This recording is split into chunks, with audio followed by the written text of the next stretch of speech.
Hey guys, this is Vignesh from BreVITy. Today we're going to code binary level average on Leetcode. Let's get started.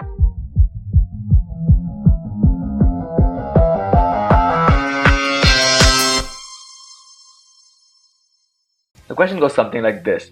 Given a non-empty binary tree, return the average value of the nodes on each level in the form of an array. It essentially means this.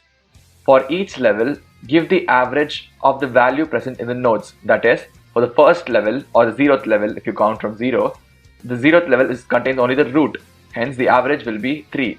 For the next level, 9 plus 20 divided by 2, since there's 2 nodes, 14.5. Like that, so on. We'll be using BFS Template Code, which Robin has already covered in the previous video, to solve this question. Step 1. Implement the logic. We'll need one vector of double to store the answer, which we'll be returning finally.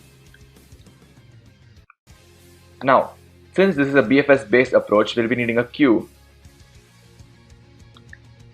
which contains 3 node pointers.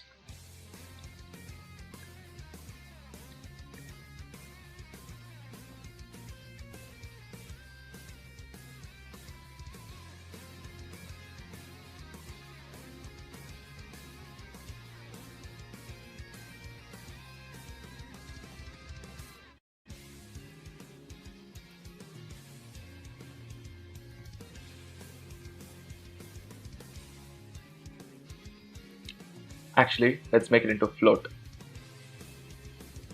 Okay. Now, this inner for loop will run for each node present within that level. In BFS, we get the front of the list and then we'll pop it.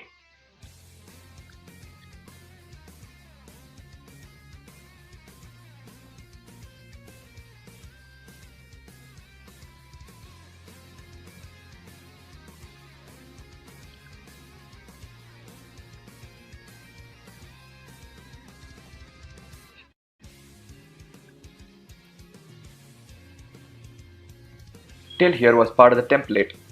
Up next, we'll add this front's value to the sum variable.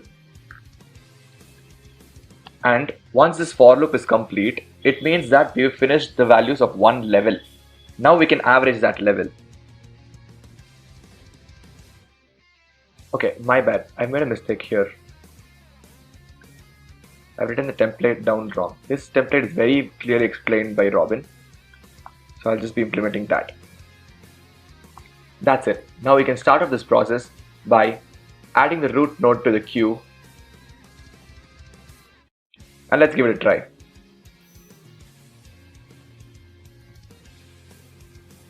That was the end of step 1. We've implemented our logic. Step 2. We'll check for edge cases. Now there is only one important edge case that we have to consider. What if root is null? That is, the tree is an empty tree. It has no nodes at all. If there is no root at all, then we can return an empty array, which is ans.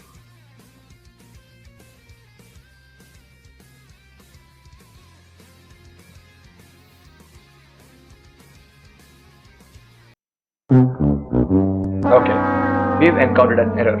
Let's see what it is.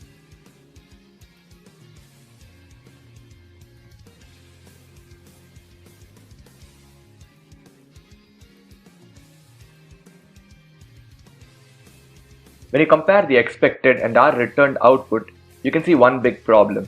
They have different precisions. This is mostly due to an float overflow or underflow. So if we remove this intermediate and replace with double value, let's give it a shot again.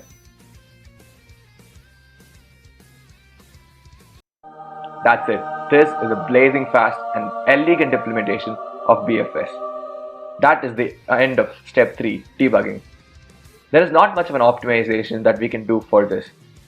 Hence, we can skip step 4. The only thing that you have to note is that we've used auto. Instead of actually typing tree node star, auto will automatically derive the type from queue.front, which will return tree node star. Please like, share and subscribe to BreVITy. See you guys in another one.